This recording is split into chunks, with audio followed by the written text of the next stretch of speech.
Po le të themi që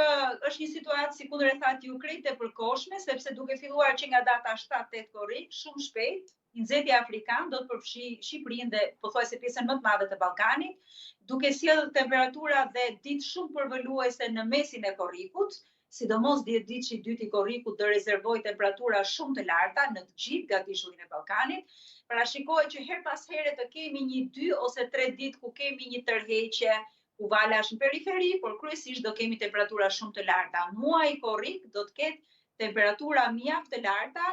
duke i shtuar dhe pjesërisht pjesën e parë të gushtit, ku presim vlera të cilat ne flasim tashmë për vlera 40 apo mbi 40 gradë. Më pas kemi pjesën e dytë të gushtit dhe shtatori, i cili fillon normalizimin. Po patjetër që kemi edhe shtyrje të verës. Ne kemi thënë që në fillim që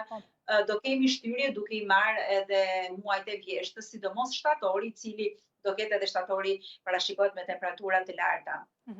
E nëse flasim leta pak për efektet ose arsyet përse kanë sjellë këtë valë të nxehtë të motit ekstrem, cilat mund të rendisim, le të themi, dhe çfarë kemi në dorë ndoshta ne për ta përmirësuar këtë gjë? Ndryshimet klimatike, ndotja e ajrit, ndotja e mjedisit, ngroja globale. Ndryshimet klimatike nuk flitet për ndryshimet klimatike në afat shkurtra, po flasim për 30-40 vite. Në 20 vitet e fundit, pjesa më e madhe, në flasim në rangun global, apo pjesa më e madhe e Europës dhe Shqipërisë gjithashtu kanë përjetuar temperaturat larta,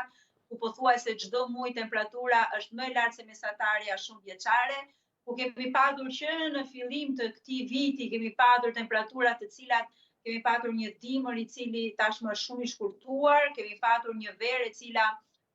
tashmë zgjat më shumë në kohë, duke i marrë shtatorit, ka patur vera si që ishte ajo e 2023 që njerëzit kanë frekuentuar Bregdetin edhe për gjatë muajit tetor, pra deri nga data 20 tetor, ndërkohë që i takon vjeshtës si muaj, kemi patur shtyrje